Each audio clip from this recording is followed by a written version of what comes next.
ناجائز خوشی سے منع کرتا ہے، جائز خوشی کی حوصلہ افزائی کرتا ہے۔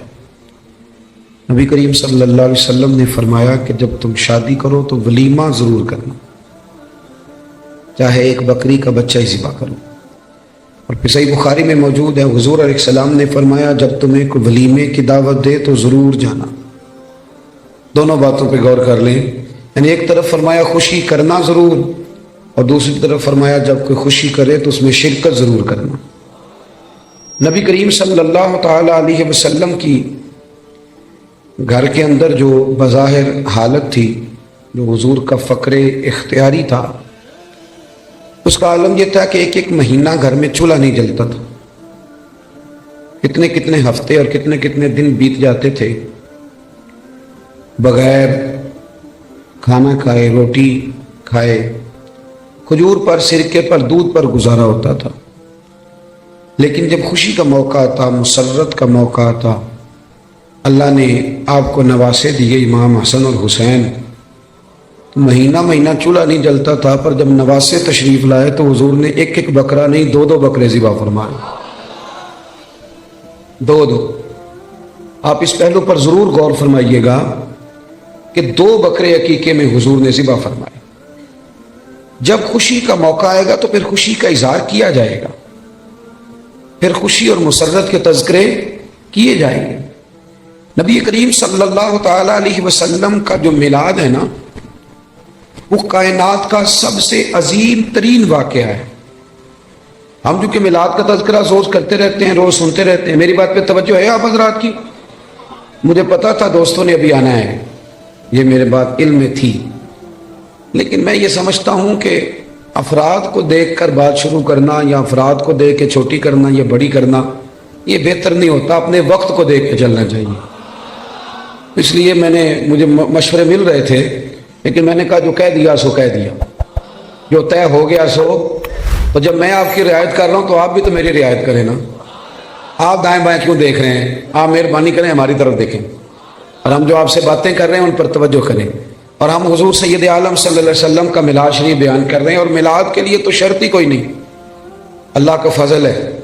میلاد چونکہ ایمان کا تقاضا ہوتا ہے تو میلاد بندے دیکھ کے نہیں بیان کرنا چاہیے، 5 ہوں تو تب بھی ذکر مدینے والے کا ہی ہے، اور 5000 ہوں تو پھر بھی تذکرہ اسی محبوب کامل کا ہے۔ آپ میری بات پہ توجہ کریں گے، میں آپ سے کچھ باتیں عرض کر رہا ہوں۔ ہم لوگ کیونکہ روز میلاد کے تذکرے سنتے ہیں، کرتے ہیں، روز ہمارے پاس ہر سال ربیع الاول شریف تشریف لاتا ہے، ہم اس واقعے کو نا اس طرح نہیں لیتے جس طرح کہ یہ شان والا اور عظمت والا واقعہ ہے۔ جو لوگ مکہ شریف میں رہتے ہیں نا، بیت اللہ شریف ان کے پاس ہے، وہ زیادہ عمرے نہیں کرتے، وہ نہیں زیادہ طواف کرتے، ان کو پتہ ہے کہ یہ قریب ہی ہے ہمارے۔ جس کے پاس کوئی چیز آ جاتی ہے نا، وہ اس انداز میں قدر نہیں کرتا جو قدر جس کے پاس نہ آئی ہو وہ کرتا ہے۔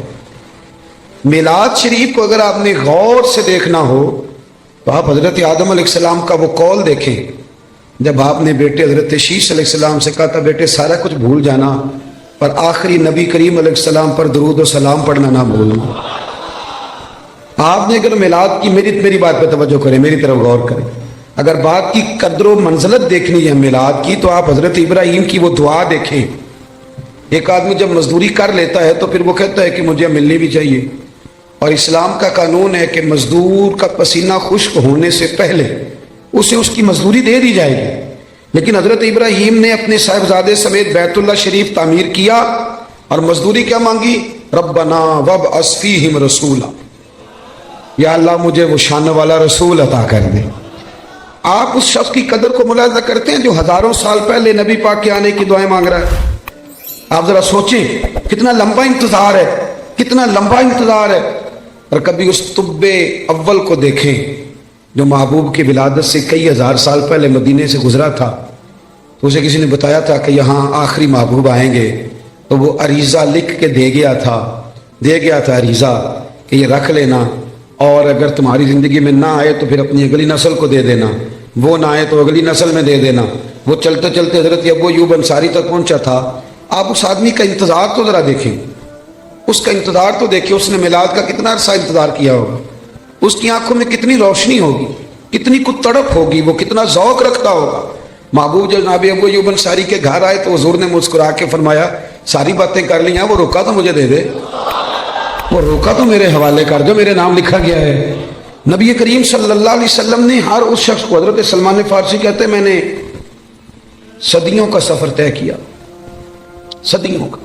میرا آپ کا مسئلہ یہ ہے کہ ابا جی دادا جی گھر میں مسلمان تھے، میلاد گھر میں ملا ہے، اس لیے سارا دن بحث ہوتی ہے کہ کرنا چاہیے کہ نہیں کرنا چاہیے، منانا چاہیے کہ نہیں منانا چاہیے۔ میں تو اب اس پر دلائل نہیں دیتا، میں نہیں دیتا، میں کہتا ہوں صدیاں گزر گئیں، بزرگ دلائل دیتے رہے، کتابیں لکھی گئی، اب ہم سے یہ نہ پوچھو کہ میلاد کرنا چاہیے کہ نہیں کرنا چاہیے، اب تو ہم سے یہ پوچھو کہ میلاد کی جھنڈیاں وضو کر کے لگانی چاہیے کہ بغیر وضو کے بھی لگ جاتی۔ اب ساری زندگی یہی اٹکے رہنا ہے کہ کرنا چاہیے کہ نہیں کرنا چاہیے۔ اب تو ہم سے پوچھو کہ میلاد کا لنگر وضو کر کے پکانا ہے کہ بغیر وضو کے بھی پک جاتا ہے۔ اب تو آگے بڑھنے کی کوئی بات کرو صاحب کہ یہی ساری زندگی ہم لوگوں نے اٹکے رہنا ہے۔ بھائی میلاد شریف ایک ذوق ہے، بہت بڑا واقعہ ہے، بہت بڑا۔ نبی کریم صلی اللہ علیہ وسلم کی تشریف آج بھی غریب بڑے مجبور ہیں، بڑے پریشان ہیں۔ اللہ نہ کرے ہم پر کوئی ایسا وقت آئے کہ جب ہم بے بس ہو جائیں، لیکن جب آدمی اپنے آپ کو بے بس پاتا ہے تو بڑی تکلیف میں ہوتا ہے۔ میں دعا کر رہا ہوں اللہ نہ کرے کوئی ایسا وقت آئے، لیکن یارو وہ بیٹی کتنی بے بس تھی، جو زندہ ہوتی تھی اسے اس کا باپ قتل بھی نہیں کرتا تھا، یعنی مارتا بھی نہیں تھا، بلکہ ویسے ہی گڑھا کھود کے نا تو زندہ کوئی، یہ کبھی آپ دیکھیں تو پرانے بادشاہ سزا دیتے تھے، زندہ لوگوں کو چنوا دیتے تھے، یہ بہت بڑی سزا ہوتی تھی۔ اب پتہ نہیں کب اس کا دم گھٹتا ہوگا، کب وہ بیچاری مرتی ہوگی۔ زندہ بچی کو زمین میں رکھ کے اس کے اوپر مٹی ڈال دی جاتی تھی، وہ کتنی کچھ چیخیں مارتی ہوگی۔ آپ سمجھے اس بات کو کہ وہ لوگ کتنے سخت تھے کہ جو اس قدر زیادہ، آج بھی بڑا گناہ گار شخص بھی ہونا تو بیٹی کا نام لیں تو اس کی آنکھوں میں آنسو آ جاتے ہیں۔ وہ بہت بڑا بھی انسان سخت دل ہو تو بیٹی کبھی رو پڑے تو وہ بھی رو پڑتا ہے۔ تو اسے پوچھو تو صحیح بیٹی سے کہ بیٹی معاملہ کیا ہے، تجھے تو زندہ دفن کیا جاتا تھا، وہاں بھی اتنا پیار کیوں ہے؟ تو وہ کہتی ہے پیار اس لیے ہے کہ مدینے والے کا میلاد ہو گیا ہے، اب حضور تشریف لے آئے۔ بھائی آپ اس بات کو سمجھیں، آج بھی جو کسی کا ملازم ہے وہ بڑا پریشان ہے، جو 2 لاکھ روپے ایڈوانس دے کے کسی کو رکھ لیتے ہیں وہ بڑا تنگ کرتے ہیں، اور سارے خاندان سے مزدوری کراتے ہیں۔ آج بھی جس کو 1.5 لاکھ ایڈوانس دے کے ملازم رکھا جاتا ہے اسے تکلیف دی جاتی ہے۔ کبھی تو ایڈوانس والا اتنا پریشان ہے، کبھی اس سے پوچھ کے دیکھو تو جسے خرید لیا جاتا تھا اس کی مرضی کوئی نہیں، کھا نہیں سکتا، پی نہیں سکتا، جا نہیں سکتا، بلکہ یہاں تک حالت تھی کہ وہ اس کی ڈیوٹی ہے اونٹ سنبھالنے کی، تو وہ اپنی مرضی سے اگر اونٹ دھوپ سے کھول کے چھاؤں میں باندھ دیتا تو درے پڑتے تھے، تو اتنا سیانہ ہو گیا ہے کہ اب تو پوچھے گا بھی نہیں، اور مرضی کے ساتھ تو نے چھاؤں میں باندھ دیا، اور اگر وہ نہیں باندھتا تھا تو پھر بھی مالک مارتا تھا کہ تجھے نہیں پتہ اسے باندھنا ہے، بس وہ غلام جو ہے تو اسے مار پڑتی تھی۔ حضرت ابو ذر غفاری رضی اللہ تعالیٰ عنہ فرماتے ہیں میری لوگ مثالیں دیتے تھے، میں اپنے غلاموں کے حق میں بڑا سخت تھا، ناراض نہ ہونا، آج بھی لوگ بڑے سخت ہیں، بڑے۔ وہ جو ہمارے گھر میں برتن دھوتی ہے نا اس کو لوگ کام والی مائی کہتے ہیں، پڑھا لکھا آدمی کہتا ہے کام والی بی بی آئی ہے کہ نہیں، صفائی والی بی بی آئی ہے کہ نہیں۔ باتیں ایک ہی ہیں، لیکن اگر اسے پھپھی کہہ لیا جائے تو اس کی عزت بڑھ جائے گی، اگر اسے خالہ کہہ لیا جائے تو اس کی عزت، بات ایک ہی ہے۔ اگر بچوں کو تھوڑا سکھایا جائے اور وہ اس کو آنٹی کہہ کے پکار لیں تو اس میں کوئی فرق، لیکن ہمارا مزاج ہے نا تھوڑی چدراہٹ بیان کرنا۔ میرے گھر میں 6 ملازم ہیں، اللہ اکبر، یہ لفظ کہتے ہوئے دل نہیں ڈرتا، خوف نہیں آتا، یہ بڑے دلیری سے لوگ جملے بولتے ہیں۔ حضرت ابو ایوب انصاری رضی اللہ، حضرت ابو ذر غفاری فرماتے میں غلاموں کے حق میں بڑا سخت تھا، لوگ میری مثالیں دیتے تھے، کہتے تھے پھر تیرا اپنے غلام سے کہتے تھے پھر تیرا وہی حال کریں جو ابو ذر غفاری کرتے ہیں اپنے غلام کا، بڑا مارتا تھا۔ کہتے میں کلمہ پڑھنے کے لیے حاضر ہوا نبی کریم کی بارگاہ میں، حضور نے بڑی نصیحتیں فرمائیں۔ جب میں حضرت زید بن ارقم کے گھر سے باہر نکلنے لگا نا، دار ارقم میں تھے حضور، تو محبوب نے آواز دی، فرمایا ایک بات رہ گئی یا رسول اللہ حکم کریں، تو فرمایا اپنے غلاموں کے ساتھ اچھا سلوک کرنا۔ آپ فرماتے ہیں گویا میری نبض پہ یاد رکھ دیا نبی پاک، میری نبض پہ، میں نے فوراً عرض کی حضور کس طرح کا سلوک کروں؟ نبی پاک علیہ السلام نے سلوک بھی بتایا، فرمایا جس طرح کا خود کھانا اسی طرح کا انہیں کھلانا۔ یہ میلاد کی تعلیمات ہیں، ان کو ذرا سمجھ کے جائیے گا۔